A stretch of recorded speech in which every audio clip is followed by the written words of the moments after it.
Hey everyone, I'm Kristen, the cross stitching runner, and welcome to my channel.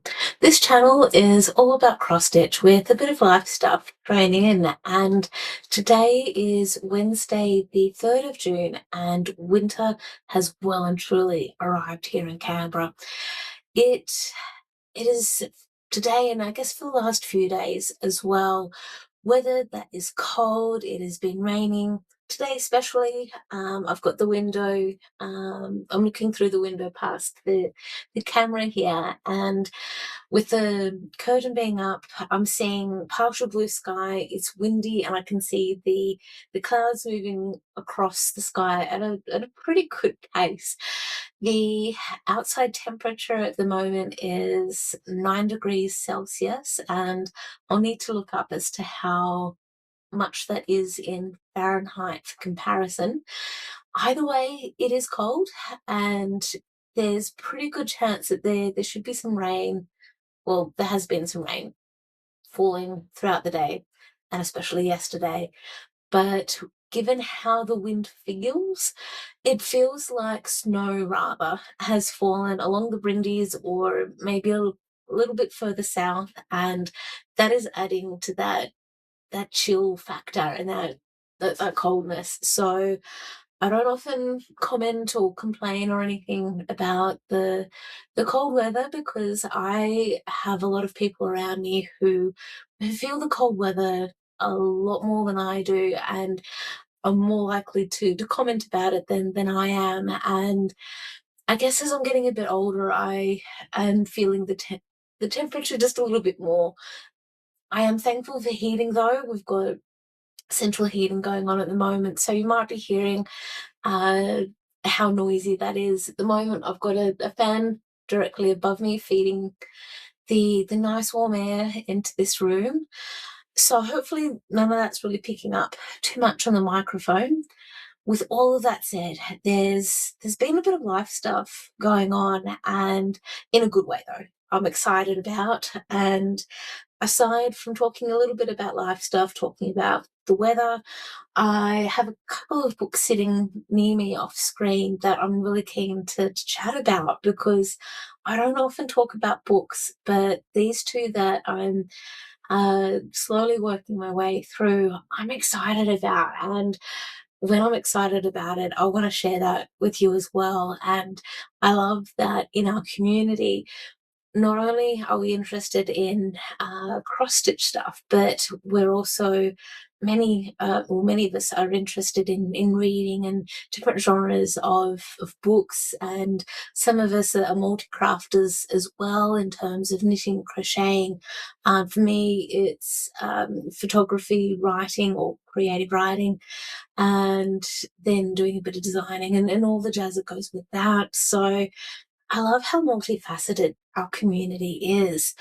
I'll also be having a bit of a chat about my rotation with cross stitch, because now that we're in winter, I was going back through some of my plans that I had talked about the start of this year, and I reminded myself that now that we're in June, I'm going to be swapping out some of the projects I've been working on fairly regularly since I've been doing this AFL stitching challenge, and bringing in some other projects that I've got associated with the teams in the league, and I'm wanting to see some progress on those projects. So I'll be sharing with you what those projects are. I'll be sharing with you the progress that I've made on the existing WIPs that you've seen or heard me talk about over the last few months. And yeah, it'll be all cool. So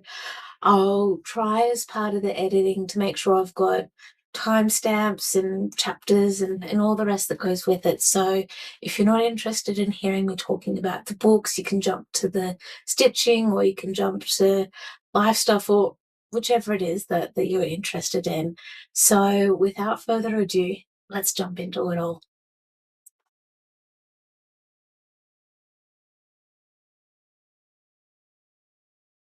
Okay, life stuff. So, the first big exciting thing that I want to share with you is that I had a job interview on Tuesday, the 2nd of June, and it was really, really good to be able to dust off the cobwebs and chatter a lot about my experiences in the world of records management and what I can bring to the table for that job. And it was the first interview that I've had for about 4 years. So that's where I was a little bit nervous, but I tend to change jobs on a fairly regular basis, every 3 years or so. So I usually feel pretty comfortable with interviews, and with the exception of maybe one or two jobs throughout my 18-year career, there's probably been only one or two instances where I've gotten a job not through an interview process. So yeah, it was really nice just to dust off the cobwebs for that. The position is a records management position for the federal level of government, which is, I guess, an Australia-wide kind of thing. I won't go into full-blown details with the levels of government, but it's the level of government that I'd first started with in my working life. So that was really nice. Just as a side note, we've got the ducted heating going. I've probably already mentioned that in my intro, but it's kicked back up again. I do have a vent just above my head, so hopefully the microphone's not picking up too much on the noise for that. So we had a job interview. My boyfriend was amazing. He was able to set aside some time and help me out by driving me to the interview and then driving me back home. So the interview was probably a 20-minute drive away. The weather yesterday was not great. It was very wet, windy, cold. It was, yeah, raining a lot of the time.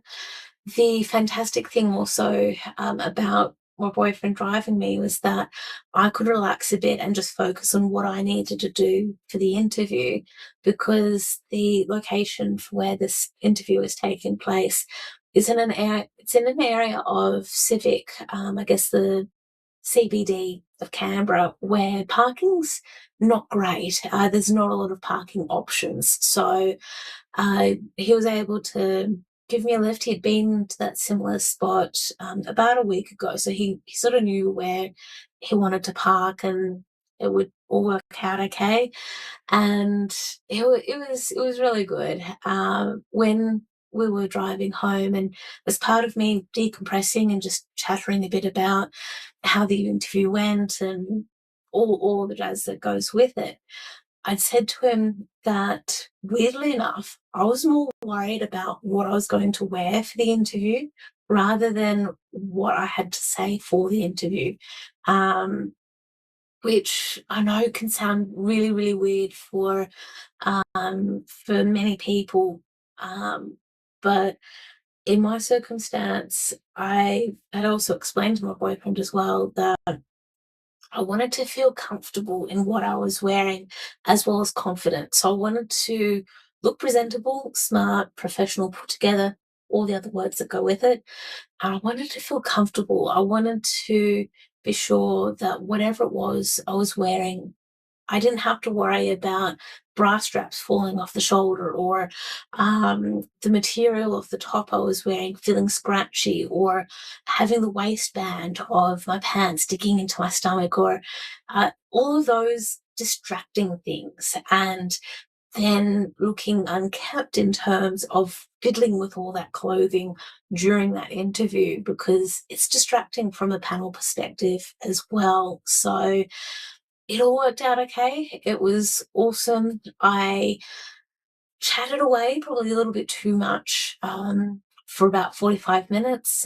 There were 5 questions that I was asked to answer, and answered all of it with probably only one additional question, just as a curiosity from one of the panel members. and I feel happy and confident with how it went. I decided that I didn't want to overanalyze what I said compared with what I should have said, because historically, when I've done that, it's hurt my head too much, because I've then put myself into a bit of doubt of whether or not I had actually done well or not. And I'm now at this stage of my life where I am very confident in my abilities as far as my professional job is concerned. And it's just a matter of how I can then properly articulate that in the interview to show the panel that I am the best candidate for the role. So hopefully in the next couple of weeks or so, I'll find out how things have gone for that role. In about a week and a half time, I'll be flying down to Adelaide, because there's going to be the first stitching retreat that's being organised by the Sunday stitching group that catches up there. I don't know this area of Adelaide very well. If anyone here who's Aussie and might know Adelaide well, we're catching up near Salisbury, sort of between the suburb of Salisbury and Port Adelaide, sort of that area. By If I'm travelling by public transport from the CBD of Adelaide, if I'm catching a train or tram or something, it might take about an hour or so northwest of the CBD. It's all going to be cool though. I'm looking forward to it. I'm traveling on my own, which will be okay.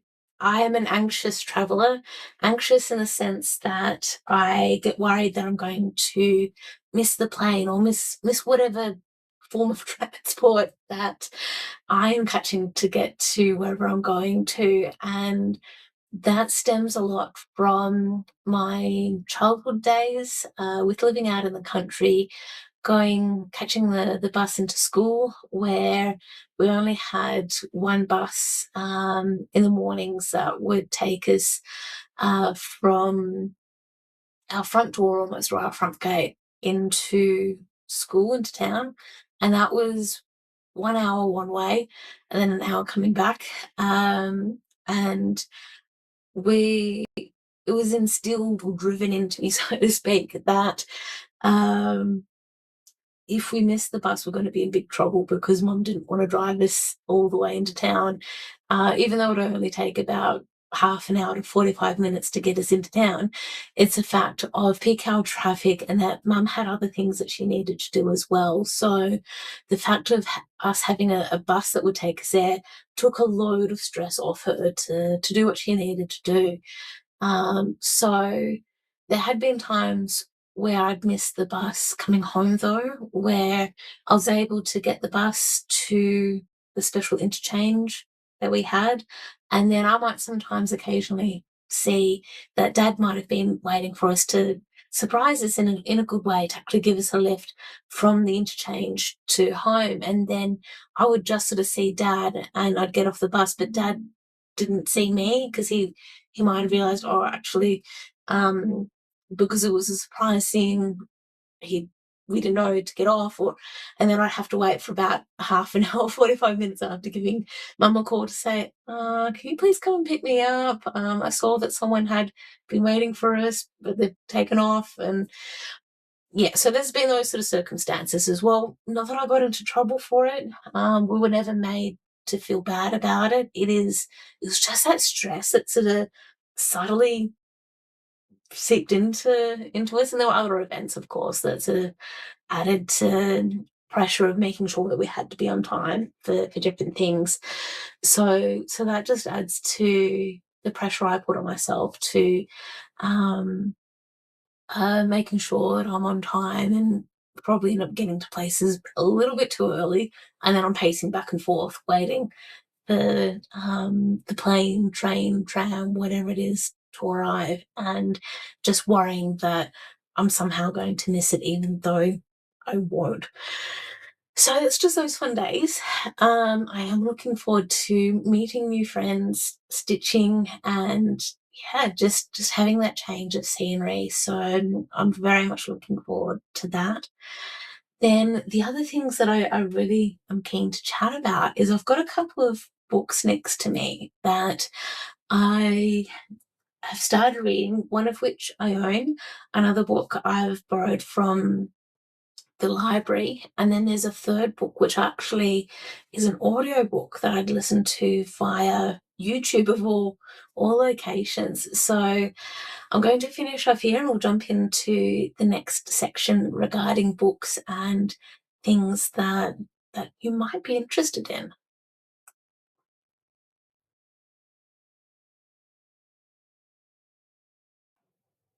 So the books that I've been reading and listening to recently that I've fallen back in love with are books to do with libraries. And it's been a while since I've read anything to do with libraries and book related things because my cup of tea when it comes to genres and books and such are like the psychological thrillers and horrors and those sorts of things like the supernatural, the ghosts and all the jazz that goes with that. And what what I was doing when we were down at the coast, what feels like a couple of weeks ago now, I had popped into Bateman's Bay because I needed to get met some needed to get some more pens to write with, and I then just as a curiosity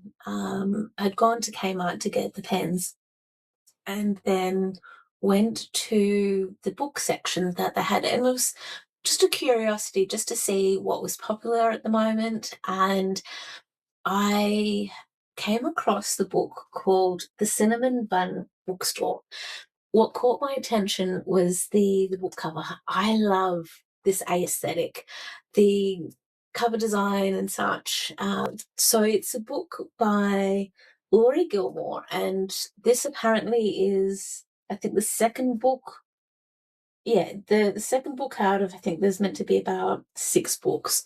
So the first book by memory, or from what I can tell, on the back here, we can see it's still on the bottom. Um, there's the Pumpkin Spice Cafe, then this book, and the Strawberry Patch Pancake House, the Gingerbread Bakery, and then I think there's also another book to do with a Christmas tree farm, and I feel like there's another one as well, but muchness.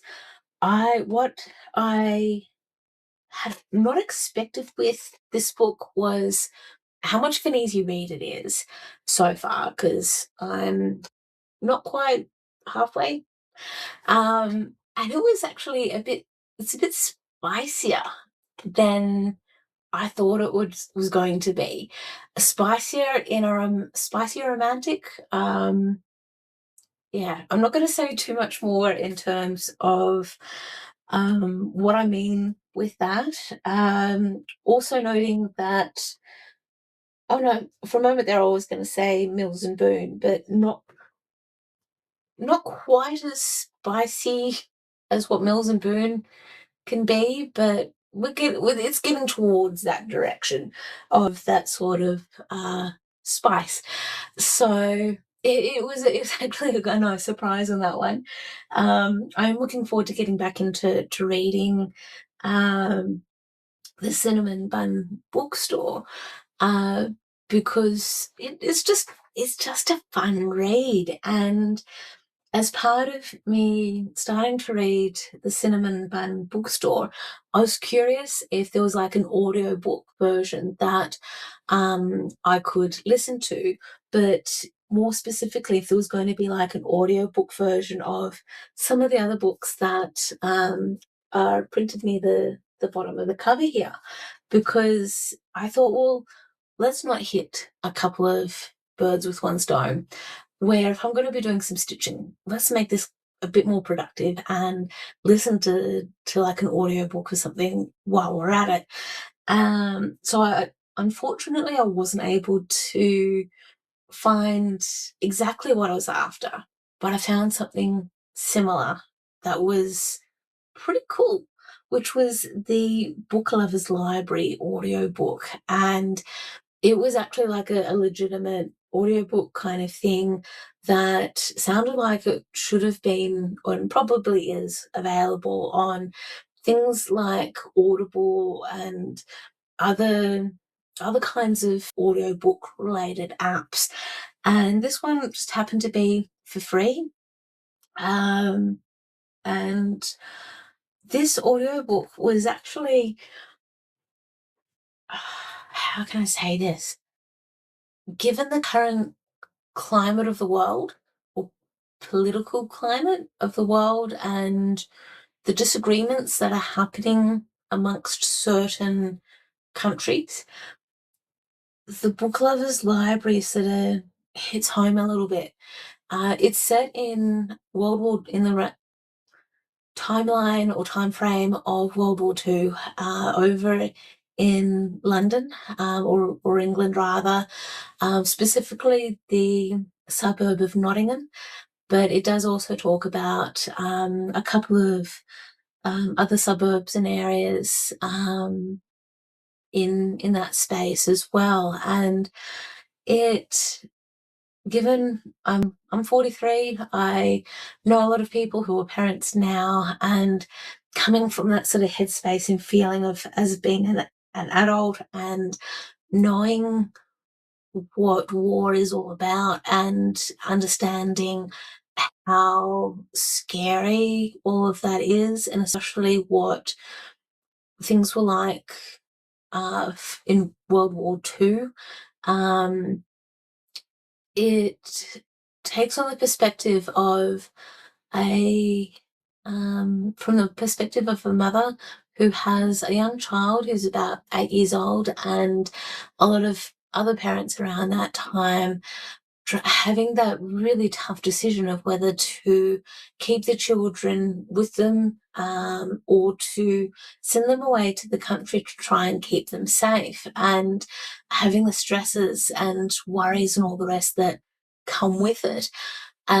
So with the Book Lovers Library, it's this really nice setting. It's a really nice distraction of knowing, okay, well, there's all this really bad stuff happening in the world, or happening in that particular area for that time, and then having the Book Lovers Library where you've got your A grade subscribers and your B grade subscribers, and having a librarian who will ask you if you need any help, and they're able to recommend some books to you that you might find interesting to read, and the comfort that comes with reading, and the excitement and joy that comes with getting lost in the world of books, regardless of the genre that is being read. And the audiobook is read very well. I will put all the links and details and such in the description box below. There were certainly moments in that storyline, especially towards the end, where I felt emotional, where if I was home alone and I knew that I wasn't all of a sudden going to have Michael walk in on me or anything, I would have been bawling my eyes out, or at least would have gotten a lot more tearier than what I did. Yeah, it was just reminding me of what that period of time was like, and just how scary it would have been for everyone living through that. So it's if you don't mind books that are set in around the time of World War II, then it could be a cup of tea. If it's not, that's okay too. It was just something that I came across, and I thought, oh, I think I've read a similar book to that, and yeah, it definitely gave off similar vibes, where it was again another library themed book set around World War II in London, And it was actually these special libraries that were based down in the tram lines or train lines underground. I think it might have even been called the Underground Library or something very similar to that wording. And the librarian then making sure that the people that were around them had access to the book still to read and take their minds off what was going on around them. So yeah, it gave off very similar vibes to that. Now, third book that I am actually getting really excited about reading, and I'm only very early into reading it. It's the Bookshop Below, and this is a book that I have borrowed from my local library, and I was looking for something to read, and I didn't quite feel like reading one of my usual books of like a psychological thriller or anything like that. I needed a bit of a break, and so I came across this one, and what I love, this book so far has been written really well. I am up to, I think, chapter 13 out of 20 or probably nearly 30 chapters. And what I'm loving about this particular book is that it's classed as a fantasy and horror, and at the moment it's got very much the fantasy magical elements about it. And what I love with it is that it is based around a bookshop that is similar to a lot of other bookshops that are in London. Again, this one's based in London, where the bookshop, regardless of what kind of bookshop it is, always needs an owner to run it. And that in terms of these bookshops, the way that you would acquire it, it would be someone will need to maybe gift it to you, or there's like a protege, or you inherit it from a family member or something to that effect. And that, what else am I trying to say with this? That with this particular special bookshop, it only makes itself known or visible to people when it wants to be seen. If it doesn't want to be seen, it will somehow, through magic, hide itself away a bit. And what's also super cool about this is that there's a secret society, and the members of that society are named after the major arcana cards from a tarot deck. So regardless of which deck it is, the major arcana cards are always the same. So some of the members are like the magician, the high priestess, the lovers, the hierophant, and so forth. And these particular members of the society are, I'm still learning about what their purpose is. All I know so far is that these society members don't like that this this character has become the latest custodian of the bookshop that chooses when it's going to be seen and when it's not. What also makes this particular bookshop special is that it has a river running underneath it, and as long as the custodian takes care of the bookshop will take care of the custodian. So I don't know exactly what that means just yet. I'm looking forward to finding out. I'm being super cryptic about this book, partly because I've only read the first 12 chapters, and I also don't want to give away too much in case you are interested in reading the book. What I can say is that I'll just read a bit on the back of the book here. It says, if you want a story that will change your life, Chiron's Bookshop is where you go. For those lucky enough to grace its doors, it's a glimpse into a world of deadly bargains and powerful magical books.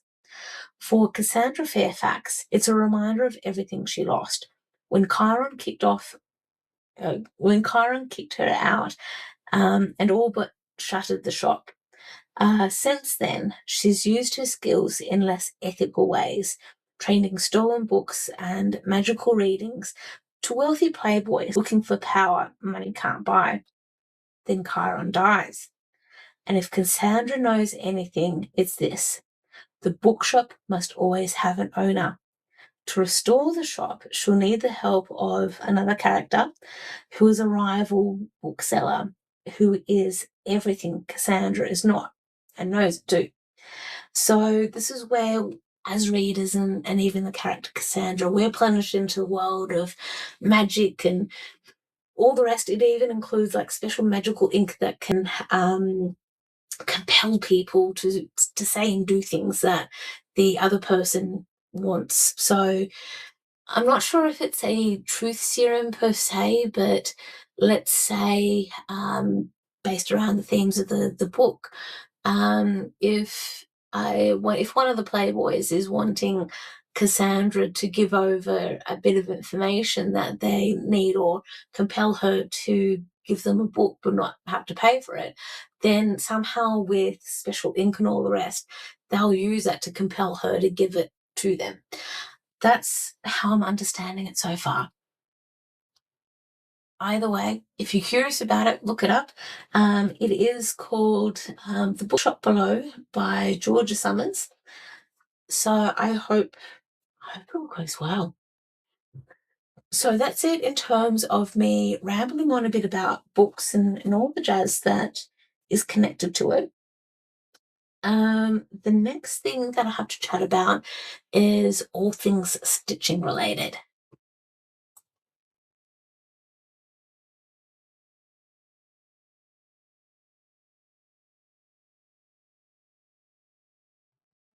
Okay, welcome to the stitching section of this Flosstube. Thank you so much for sticking around for this, because I appreciate that this video has become a lot longer than I initially thought it would be. So I'll try to be as concise as I practically can be, and if I've missed anything and you've got any questions or comments or anything, please drop me a line in the comments section below. So let's kick off first with Carousels. It is a new piece that is, I guess, has been part of my rotation since about February or so this year. So I haven't quite remembered all of the details about who the designer is and such. However, I can tell you that since we last caught up, I've put in about 500 to 1,000 stitches in it. And this is what I'm up to. What I love is that you can, even though there's threads in the way, we can finally see that I've been focusing on, I guess, the carousel section of the piece. And even though it looks like, actually no, it very much looks like I've only stitched half of it, that is intentional, because that is where a part of the page finishes, and I think it's a really nice spot for me to draw that line, because I am very much keen to see if I can incorporate some of the other patterns that I was talking about ages ago when I was first looking to embark on this particular project, and it may still be achievable. So I've been stitching this 1/1 on 28 count Zweigart printed fabric, and it's coming along really, really well. So as you can see, I've also been focusing a little bit at the bottom of the Ferris wheel as well. And I love that I can see a bit of the, I guess, the little cages, so to speak, that are part of the Ferris wheel. So that's coming along really well. And I'm looking forward to actually getting back into putting more work into this piece. And I've been neglecting it a little bit because, as you've possibly seen in some other sections of this video, I have been working on a piece called, there we are, called Lacey Biscornu. I do have a needle sticking out of this that I'm just trying to keep track of, because it is a beading needle that I'd use to help with the dip in the middle of this piece. But in terms of all the details about this, if you haven't watched the sections to do with this particular finish, I've stitched this on 14 count Aida, which I've had in my stash for quite a few years. I've used Cottage Garden Threads from their Chaos Collection pack that I purchased back in September last year, and the tealy green blues that we see in the center here is from the mayhem threads, and then the orangey red colors that we see, they are called glitter bomb. And if by chance you are interested in using these colors when you go to purchase the pattern from the Hot Cross Stitching website, I strongly recommend that you go to the Cottage Garden Threads website and do a search for mayhem and glitter bomb. If you have trouble finding those threads, please reach out to the team there. Also noting that I am just spruiking Cottage Garden Threads. I'm not being endorsed or anything by this. I am just loving on Cottage Garden Threads right now, and just how much fun I have had working on this. I've used just polyfill, or whatever you want to call it, for filling in this Biscornu and giving it the awesome squishiness that it has. I'm also stitching this again with reverse colours. So where we see these teal colours, that's where glitter bomb, the orangey colours are going to be instead. And then where we see orange on here, where it's glitter bomb, that's reversed and I'm using mayhem instead. So stitching it again, just so I can get the photos sorted out for the pattern. And by the time you see this particular floss tube, you'll be able to purchase the pattern and all the rest from the Hot Cross Stitching website. And with this particular model that I stitched, I trialed something out where I used my sewing machine to do the back stitch, and then I used Cottage Garden Threads. I keep wanting to say silver fern, but it's something else. I'll put it in the caption below. It has, I've then used that Cottage Garden thread to join the two sides together. And in terms of the sewing machine and using it to do a bit of the back stitch, it's been playing on my mind a little bit to try and test that out. And I used a blue pen to actually mark the lines for where I needed to do the stitching. And I then used this particular Gutermann blue thread. It has the code of CA02776. And yeah, it's all color, or COL 192. If that can help a little bit, I don't know. Yeah, I don't know. It was just something that I wanted to trial out. So as part of me stitching this again, I am doing the back stitch with the Cottage Garden thread, just to show the difference of how that has worked out. But I'm really proud of how this thing's turned out. And the aim of this particular Biscornu is to use whatever threads and fabric and such that you've got in your stash. The threads, and I've just realized I'm going to need to redo the dip in this because the thread's just broken and it's just starting to fluff out more than it should. I really should have stopped squeezing this thing so much. Anyway, the point though is the 14 count thread, no, the 14 count fabric that I used is from Threaded Needle, and it is a marbled green, but I don't know if they have in there, don't know if they have stocked anymore. And I also bought a peachy marble color from them as well. And again, reach out to Threaded Needle if you're interested. But again, use whatever you've got in your stash and it will be all good. Sorry, I really am annoyed at myself that I've been playing and squishing this too much, and I have to do the dip in it again. Anyway, that is why I have focused more on Lacey Biscornu than I have some of the other pieces that I'm about to talk about. One of which is Fight Like a Girl, which is designed by Tanya Amity, based on illustrations by Elena Zhnenkova. And I have this associated with the team Melbourne Demons and a little bit to do with Brisbane Lions and Carlton Blues because of team colours, and we've got Aslan in here from The Lion, the Witch and the Wardrobe. So I have put in a few hundred stitches into this, which is mostly the green that we see here. I'm stitching this 2/1 on 18 count navy blue fabric, and initially it was a combination of half stitch and full cross. I'm now just doing full cross for this, and yeah, it's turning out all good. It's all good.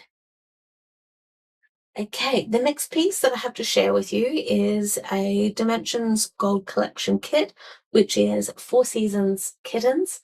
I've been focusing on the final quarter for this piece, which is the quarter where you see the pink bow on the basket and the 2 kittens sitting inside that basket. And I'm looking forward to actually giving this piece a really good wash when it's finished because it's grubby.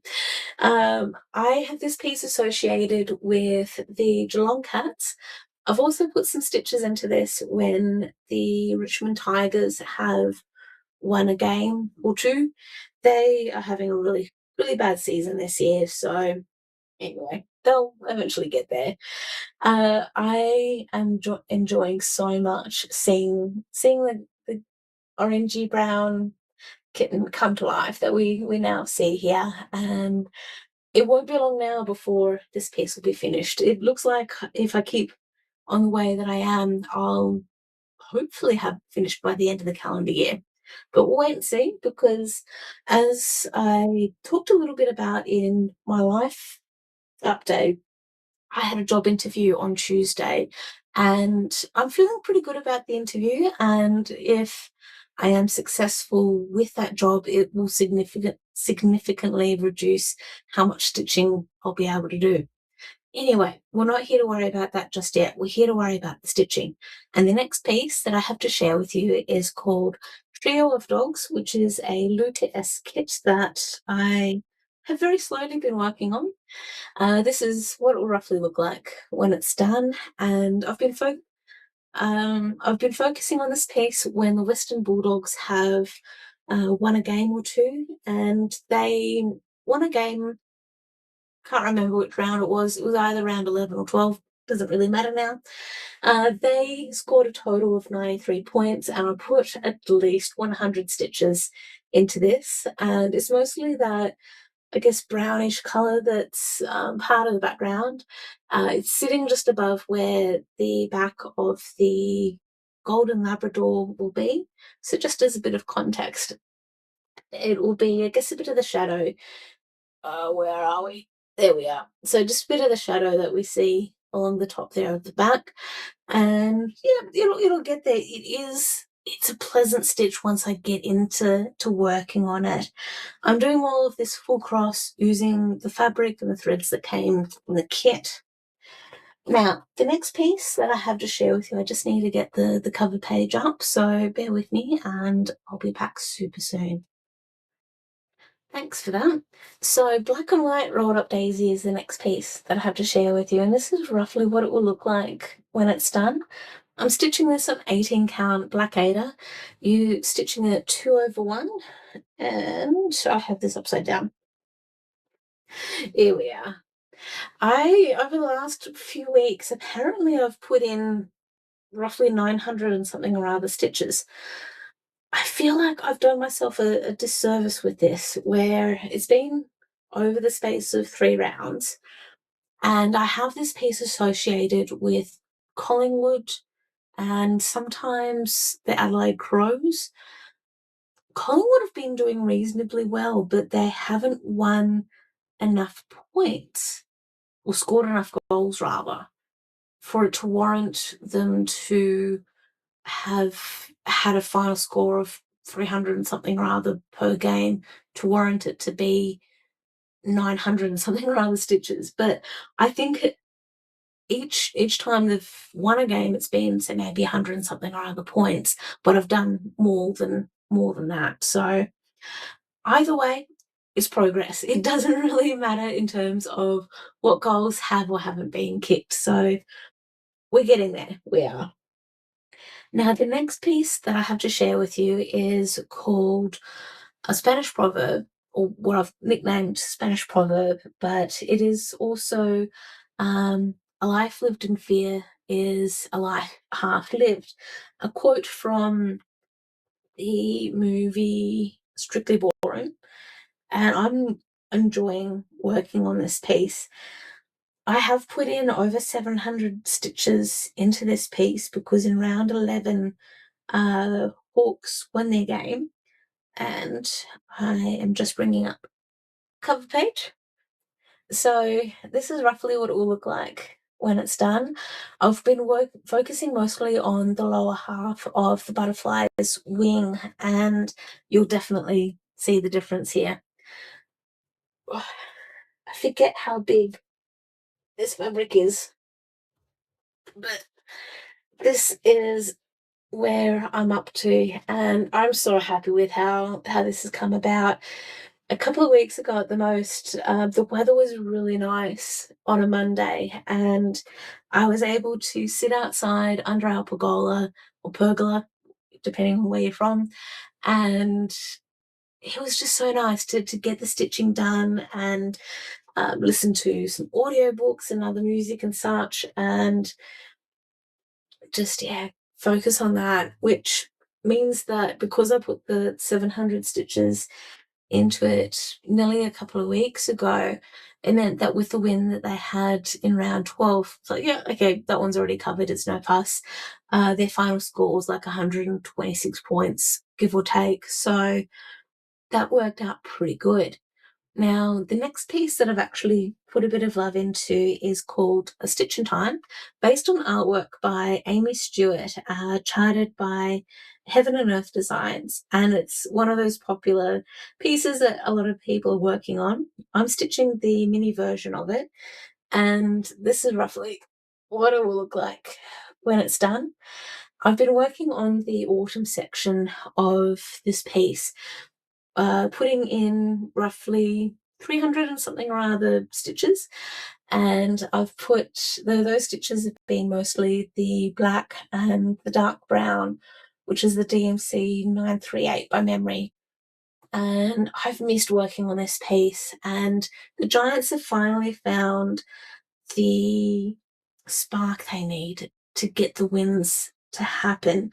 They've been struggling a bit this season, which is disappointing, and I really hope that they can finally stay in the groove that they're in.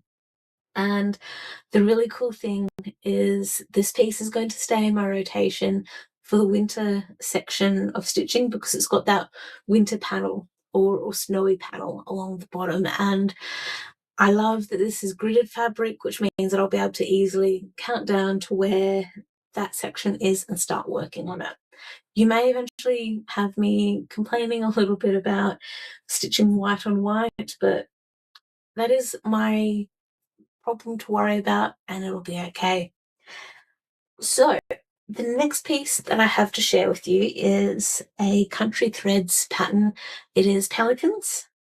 And I have this associated with the Sydney Swans. They won their last game, lost their game in round 11.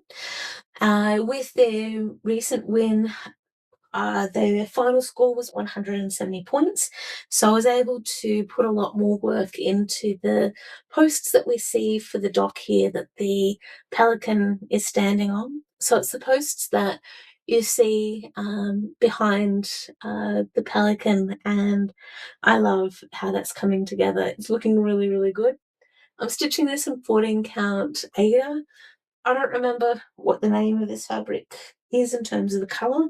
I don't know if it has a name. Does it really matter? I'm stitching this with DMC threads. Okay, the next piece I have to share with you is called I'm a Custodian Part 2, designed by the Black Needle Society as part of the Downton Abbey stitching retreat that they are hosting. I'm loving how this piece is coming together. This piece is associated with the Fremantle Dockers. I've been working mostly on the border for this piece because it's just simple and easy stitching. I've put about 207 or so stitches into this, and you can see how that border has progressed. I'm stitching this on 32 count fabric, 2/2.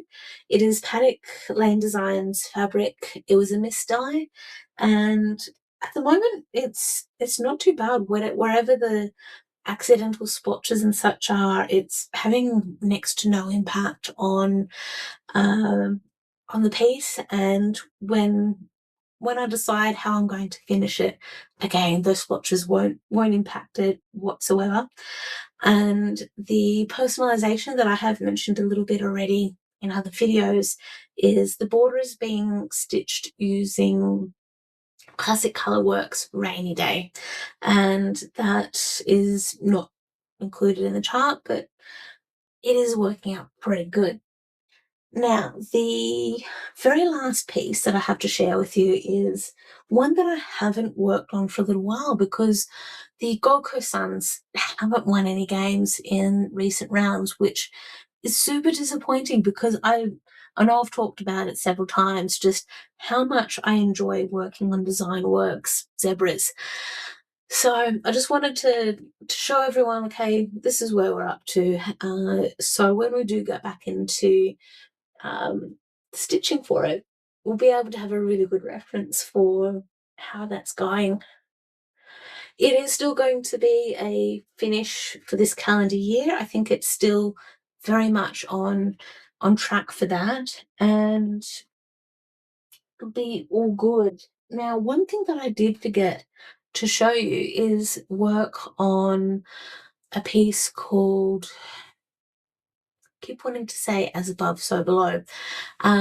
What I do know is that it is a heaven and earth design based on artwork by Stephanie Law, and it's called Inner Works of Life.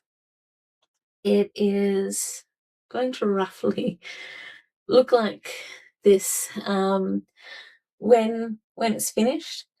I have put some stitching into this because I temporarily couldn't find Blue Mountains walking trail, but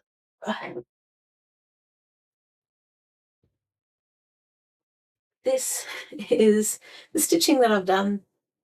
I started in the middle of the fabric, and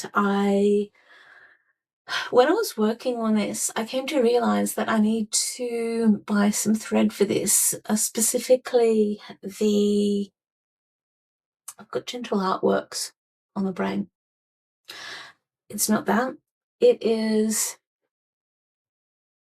thread that I don't have that I need to purchase, and reluctant to purchase it because it is a Krynic thread. I have stitched with metallics before. I need to put in over 5,000 stitches with this Krynic thread in the Inner Works of Life. And if you have any tips for using the Krynic, especially with the amount of stitches I need to put in, I'd love to hear your comments in the comments section below. If you have any tips for me for how I can make that easier as far as stitching is concerned, yeah, please drop me a line. I'd love to hear your comments and suggestions about all of that. So it was nice to be able to put some stitches though into the Inner Works of Life. But the good thing is I did find the Blue Mountains walking trail that I've now got upside down. It's been several months, if not over a year, since I've last worked on this piece, and it's good that I'll be able to get some work into this again. So I just need to get myself a little bit more organised, and I'll move into talking about my stitching plans and the new rotation of WIPs for the month of June.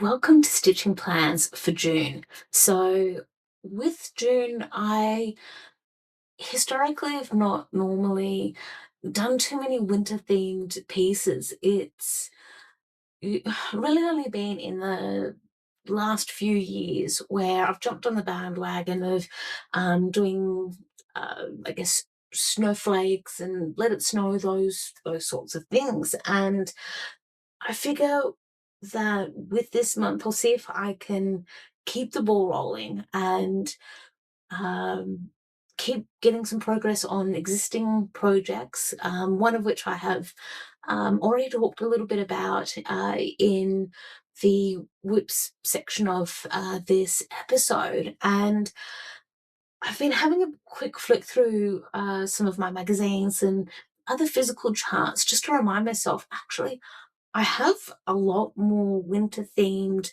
stuff that's not Christmas related that I could potentially work on for this month, because when I was initially looking back through my spreadsheet that I've got for projects that I want to work on and all the jazz that goes with it, I noticed that I was just repeating the 3 projects over and over again for the 18 or so teams that I've got for the AFL Stitching Challenge. And I knew that that was just going to get a bit tiresome, but I was going to see a lot of progress on those pieces. So with all of that said and done, let's first get into the projects that I have started and are working on. And I will then have a bit of a talk about some of the winter themed projects that I could start. Okay. So the first piece that I have already talked a little bit about is the Blue Mountains Walking Trail. And just for a reminder, I'll bring up the cover page for it just so you'll be able to see what that looks like. Now, noting that with Blue Mountains Walking Trail, it doesn't have snow in it per se. It really doesn't have a winter theme to it. However, it is a piece that I want to get progress on. So this is Blue Mountains Walking Trail, and it is a beautiful piece. It is a photo that was taken in November. The Blue Mountains are known for getting snow, though, around this time of year, if not later into the year as well. So I'm not too far off the mark on that one. And this is the progress I have to date for Blue Mountains Walking Trail. Now, as far as the Stitching Challenge is concerned, it will be attributed to at least the Carlton Blues, and on the spreadsheet that I'm looking at on a different screen, I currently have it associated with the Gold Coast Suns. That may end up changing as time goes on, so we'll wait and see. And the next piece that, again, that I've talked about that we have seen some progress on, I need to get it off the floor, hang on. Okay, so the other piece that I've already talked about is A Stitch in Time, based on artwork by Amy Stewart. And the aim will be to work on, I guess, the winter row, so to speak, or panel, however you want to call it. My challenge is to actually get the counting right to actually get down there.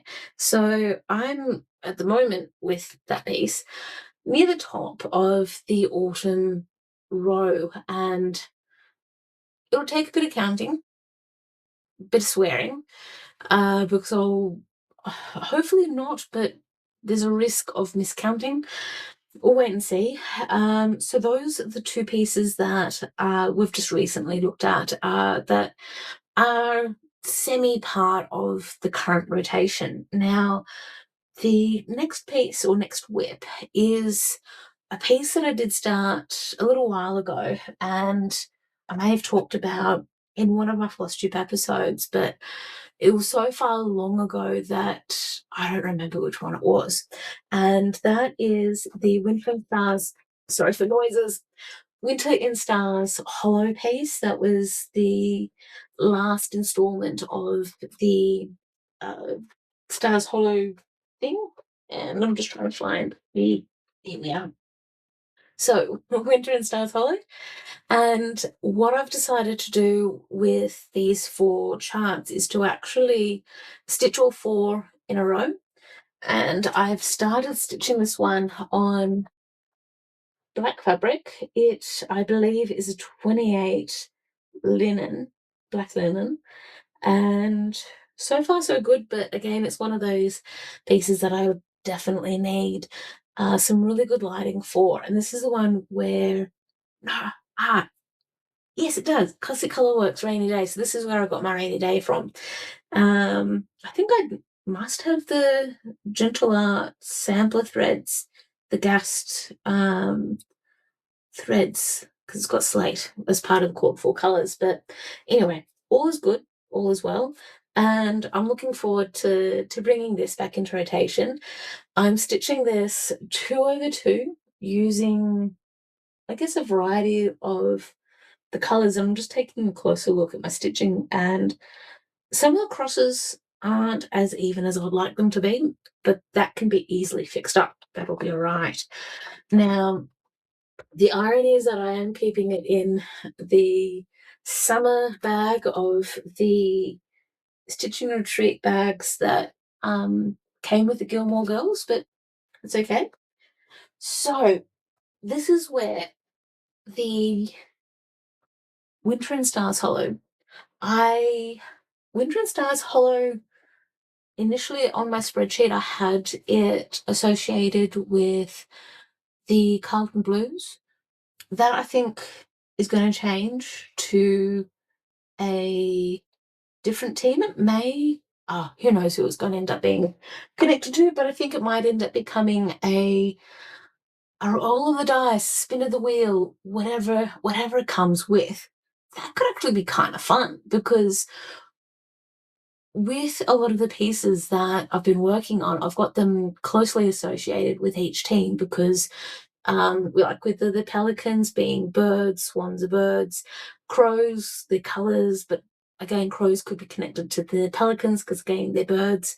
Or it's been team colours where the Fremantle Dockers, part of their team colours is purple, and so purple fabric and all the jazz that goes along those lines. So this could be something fun where I'll need to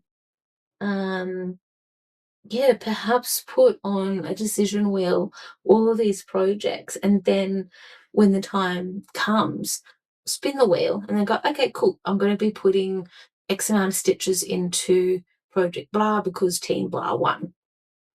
Now, with all of that said, let's have a look at some of the new projects that I could be starting in the month of June. And the first one is from the Ultimate Cross Stitch Christmas. And I was looking at this princess project on the front. Now, has no associations with Christmas that I'm aware of. It's just the fact that in the Northern Hemisphere, it typically snows Christmas time. Now, that particular design is called Snow Queen, and it's designed by Shannon Waisleff, ultimately known as Shannon Christine Designs, and that's a bit more of a bigger picture, and it's got some of the details about it. And that particular piece recommends the fabric of 25 count medium blue Lagana even weave. And I know that in my stash I don't have enough fabric as far as any kind of blue even weave or anything like that, but I do have this beautiful purple fabric which is called Purple Flowers, and it's a 32 count even weave, and it's a medium fat quarter as far as Aussie measurements are concerned, and it's been hand dyed by Paddock Lane Designs. This was some fabric that I bought earlier in the year when I was also purchasing some floss and such that I needed, and this particular fabric I think could be perfect for the Snow Queen, and I think it could be good because I'll be able to stitch this 2/2. The measurements will still be all good, and yeah, it'll be something different because I'm not known at all for stitching princesses or anything like that, and it will be a nice challenge for me, I think, to do that. Now, the next piece that I have in my collection that I think could be a good thing to do is this really cute little tiger that's part of a magazine called Cross Stitch Crazy. It's from October 2009, issue 129. So this is it. And then we can see, where are we? Here we are, this cute little tiger cub here.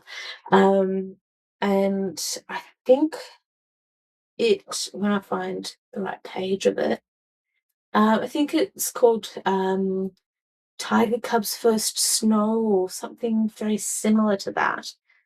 But it is a cute little design, little, but it'll probably still take me longer than I anticipate to find. Bear with me, I'm just going to find the right page. Okay, found the piece. So it's just called First Snow, and this could be really cute. This could be fun, and it could easily be famous last words as well. So this particular piece has been designed by Pollyanna Pickering. The suggested fabric is 16 count light blue Aida, measuring 25 by 30 centimeters, and it is a cute little piece. I'd love to think that it won't take long. Won't take long in the sense that, based on my current availability of time, it would take a couple of weeks to stitch up if it was the only thing I was stitching on. And the way I'm suggesting that is, in the magazine, it says the stitching time of 25 to 35 hours, and the 25 to 35 hours is a standard working week for state or local government, and yeah, which works out to being about 7 hours a day of stitching. So that's just my initial thinking. Now, in terms of the 16 count fabric, I am looking at my fabric stash, and bear with me for a moment. I have a lot of whites, creams, and gridded fabric. I also have some navy blue and a variety of others in between. So I could throw caution to the wind and dye some of the fabric.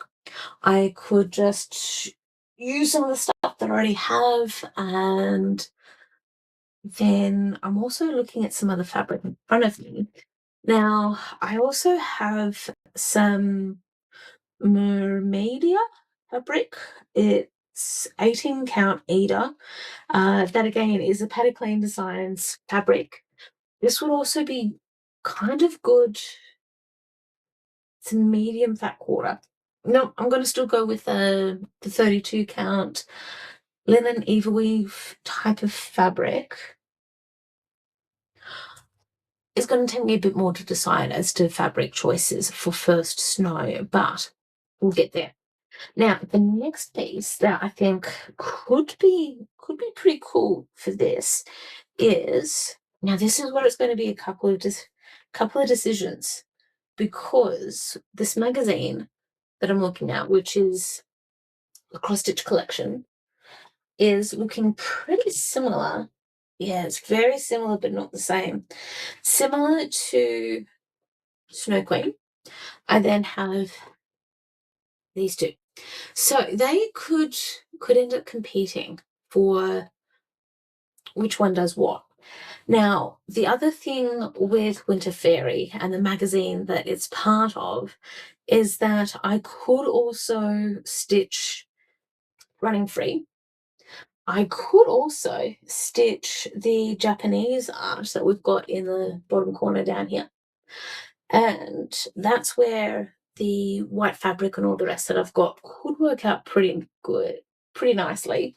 It could also mean that I could actually swap things around a little bit. So we've got Joan Elliott with this particular fairy, and I'm sure that other people have stitched her as well. And what could happen is I need to find the details for this piece. Okay, so yeah, this is where I might need to swap things around. If I do end up stitching Winter Fairy, she may end up being stitched on this purple fabric because it's the 32 count and I'll have a bit more space. I'd need to measure things up though if I end up doing the 18 count Mermaidia for the other princess, the Snow Queen. Also noting that I'm having a moment of doubt where I think for Mermaidia, I had also been considering holding on to it and using it for a completely different piece. So many options. So we've got Fairy, Winter Fairy. And then in terms of running free, I need to double check the details for it because we're running wild. Running free, running wild. We're running. We're free. We're wild. um, it could finally be a replacement piece for um the piece that shall not be named, where I have mucked it up so badly that yeah, I don't want to talk about it. Um, now the suggested fabric for running free, running wild, running somewhere is 16 count Aida. Now this is where it could fit into some of the other fabric that I've got, which is like the 25 or 28 count. Um, and that might make the measurements just a little bit small, but I could still end up stitching it 2/2, then complain about stitching white on white. We'll wait and see. We'll wait and see. The annoying thing though is just the way that it's appearing as a chart in the magazine. That will be a challenge, but I have 2 copies of this particular magazine, so that works out okay. Now the other one, which is Winter Serenity, I love the suggested way of finishing this piece. Now the challenge with this piece is that it doesn't quite fit in with the aesthetic of the other pieces that I traditionally stitch, which is probably quite similar to Snow Queen and Winter Fairy. Um, but I don't know, we'll wait and see. Now, in terms of Winter Serenity, what I'm looking for is the page that will suggest the fabric and such for it.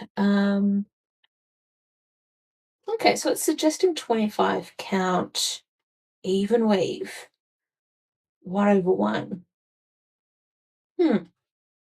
Okay, we'll wait and see. It's an option. So those are the pieces that we'll potentially see in rotation. Um, I guess it's a matter of watch this space, and in a couple of weeks' time, we'll see how much of these sorts of plans stick, seeing what progress ends up happening as a result of it. And it could end up being a case where I keep looking through my stash because I'm not happy with what I've got in terms of options and things. And yeah, who knows? So thank you again so much for bearing with me, and that hopefully you'll keep watching the last little bits, because just after this segment we've got stitching, just a little bit of a stitching chat, because there's a couple of events that have occurred with regards to stitching that I hope you stick around for. See you in the next bit. Okay, so thank you so much for bearing with me. I know that this is becoming a longer video than what I had initially anticipated, but I knew it was going to be fairly long anyway. So, a little bit of stitching chat. Now, I have been loving the use of one of these ball tip needles that I've been using for everything in terms of all the different projects, regardless of what fabric count I've been working on. And it was getting to the point where I was holding the needle, a part of the coating had worn away. And I guess in our stitching world, we would say that the needle was becoming tarnished a bit, and I was starting to feel a bit annoyed by this needle, and I was in denial as well. That it's like, no, I don't want to stop using this needle, but I'm starting to feel annoyed about how it feels when it goes through the holes in the fabric. And it was just a feeling of like feeling a bit of vibration of that needle going through the fabric, and it feeling just a little bit uncomfortable on my fingers. And I kept thinking, no, no, no, I can persevere. This is okay. This is just an uncomfortable thing I'm feeling right now with the needle. And I guess it was also me being lazy to an extent and not wanting to get another needle and um, using new needle, even though that new needle was going to be so much smoother with moving through the fabric and such. And the universe ended up making that decision for me. So earlier when we were looking at the Lacey Biscornu, with the second edition that I'm stitching of this, I needed to frog a section of it, and as part of the frog process, a little bit of a knot had formed in a part of the thread that I was frogging, and then I somehow, the universe, and this is how I'm looking at it, the universe had made the decision for me to say, okay, Kristen, you're no longer going to use this needle because you refuse to set it aside. So we are going to have it come out of your hand and it's going to fall down the side of the couch where you're sitting. And as much as you could say that you were going to try and find said needle down the side of the couch, we know you're not, because we know that you're just a little bit too lazy for your own good, and that trying to find this particular needle is going to be just a little bit of a challenge. So that was just a few days ago, noting that it is Wednesday, the 3rd of June, and it was maybe 1st of June when said needle went down the side of the couch. Yeah, I was also grumpy that I had to frog a bit. Um, so I was like, no, damn it. Also with these ball tip needles, I've only been able to get 2 in a pack. I think they really only sell 2 in a pack, the Pelicans brand one anyway. And in my opinion, they're worth a little bit. They're at least $12 for 2 needles, and they're worth it. So that was just my little bit of a grumble where the the universe decided for me when I was going to retire a needle. And I guess this is a question for everyone who may be watching. When do you know that you need to retire a stitching needle or a sewing needle or something? I'd love it if you could comment in the comment section below, um, when, because this is probably the first time that I have been making that conscious thought about retiring a needle rather than just switching out a needle for the sake of switching out a needle just because I needed something to stitch with and that I had lost it. So yeah, if you could let me know in the comment section below, that'd be awesome. On a slightly different note, because I've been stitching just a little bit more because the weather outside hasn't been great, I came across a new Flosstuber. She also does a bit of booktube and such as well. And her name is The Real Jujubee. I hope I've gotten your name right. I'll have a caption such below as well.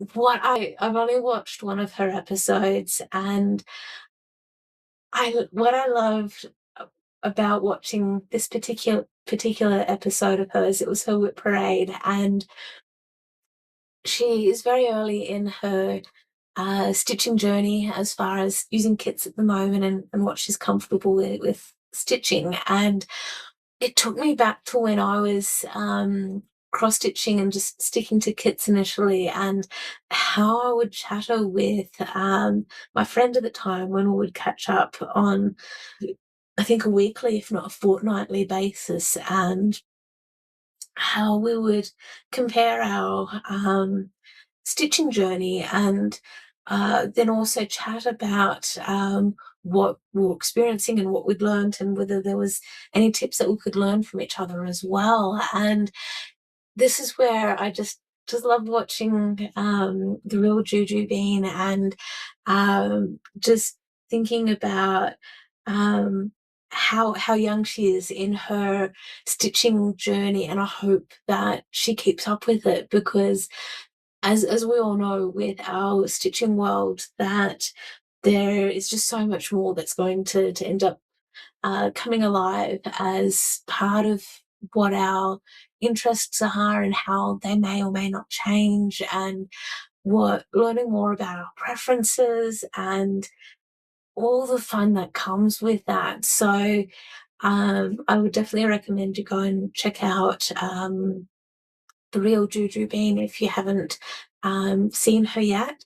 What also attracted me to her channel was I was looking at, I guess, WIP parades, and then wondering why hasn't she had many views yet? Because I know that in our stitching community, a lot of us love WIP parades, and there are so many channels out there who get hundreds, if not thousands, of views for those WIP parades.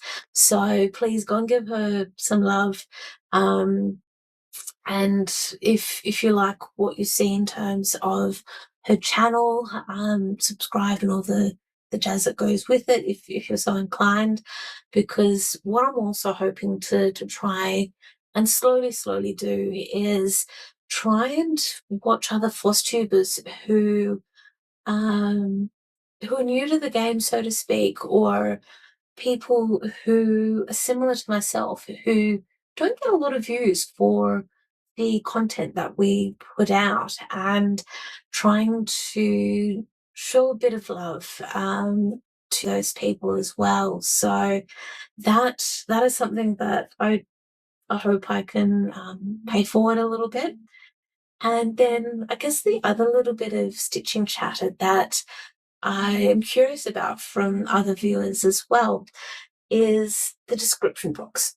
So what I've been slowly learning over the last 4 years or so of doing Flosstube is that my understanding is the description box helps YouTube to get a bit of an understanding of what your episode is about. And then the hashtags can help a little bit with categorization, and can help with search words, search terms, and such. And then it can help the rest of us with coming across other like-minded people. And I know that when I'm sitting on the couch, I don't really look at the description box that people have for their different episodes. I just go a little bit by, or mostly by, the thumbnail, and then a little bit by the title of that episode as well, to guide me as to whether I'm interested in watching that episode or not. And I then started thinking, well, should I really be bothering with putting much information into the description box?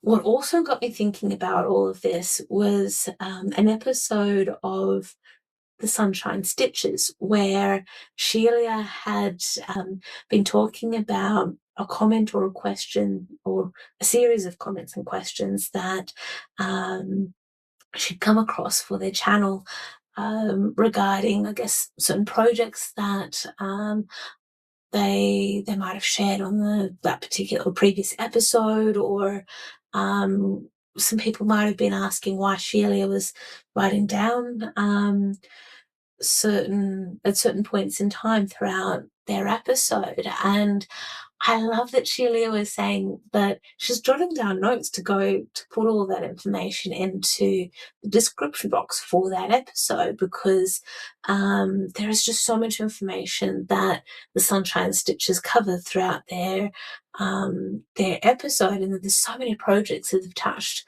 over time that jotting down the notes and such for it can then make that world of difference. And I love that Sheila puts a lot of time and effort into the description box for the episode that's been recorded, and that also prompted me a lot for going into other Flosstubers' description box when I'm watching them, just to see as to how much detail is put into it.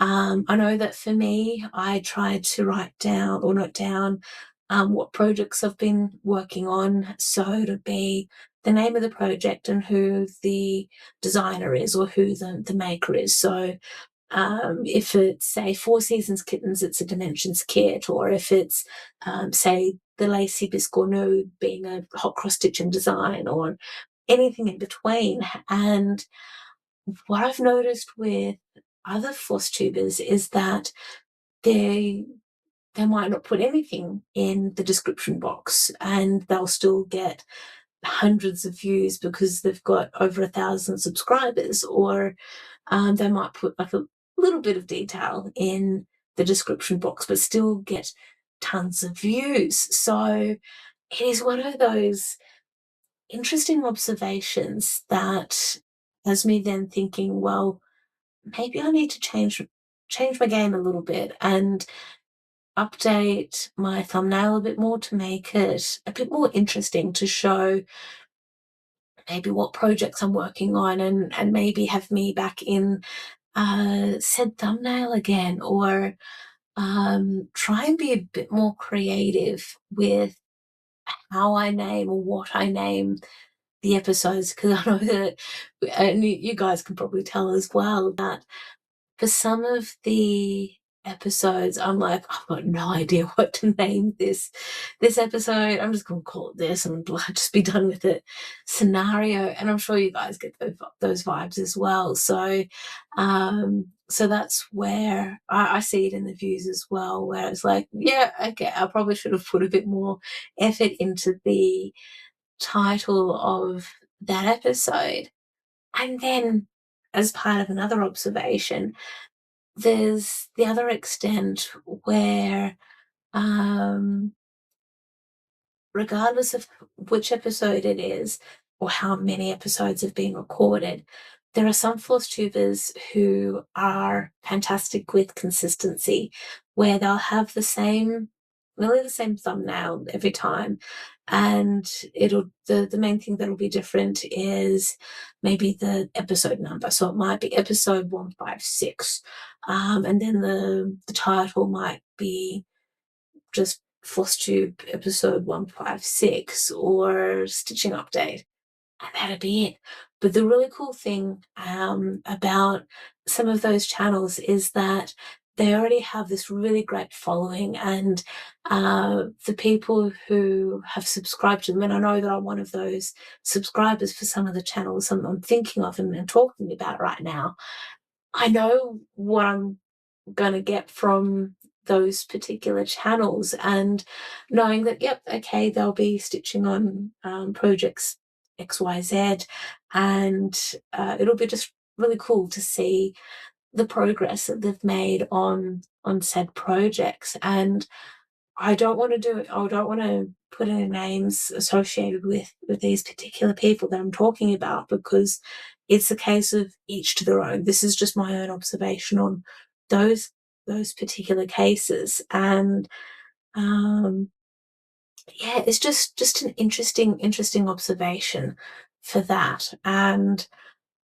it's just got me thinking, okay, how can I keep things interesting for me on this one? How can I improve and change to get this channel out there just a little bit more? And yeah, just get that viewership up a little bit, because at the moment I'm lucky to get 10% viewing of the number of subscribers that I've got. So that's where this is where my headspace is coming from as well. It's like, how can I keep improving? How can I help this channel continue to be a really cool thing?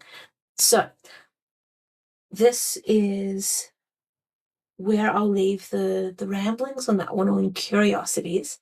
So if you do have any guidance or advice regarding how I can probably maybe make it a little bit more different and interesting for the thumbnail, what could grab your attention, or what you've even noticed with other floss tubers, like have you started going into their description box to actually see what information they've put in there? And have you learned anything new or different about what they've done in that description box?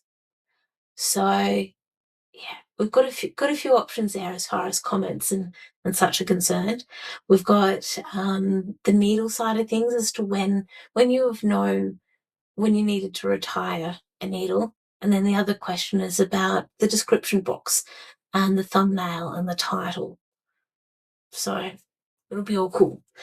With all of that said and done, let's wrap this up a bit. And I thank you again so much for your time.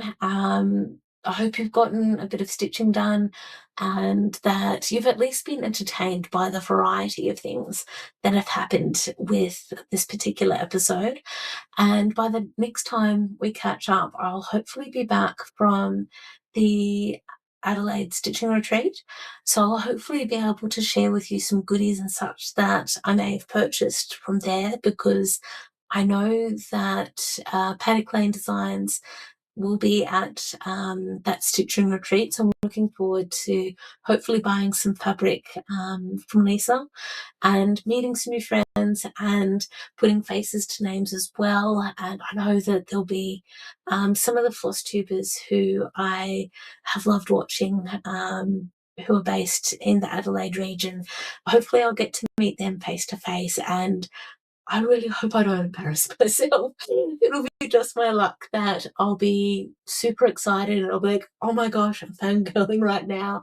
And yeah, it'll be all good though. And I'll hopefully be able to share with you if how I went with the interviews. So whether I got the job or not, I'll keep you in the loop on that one. Until next time, happy stitching everyone. Do all the social media stuff of liking, subscribing, sharing, ringing notification bells and everything else that goes in between. Until next time, catch you all later.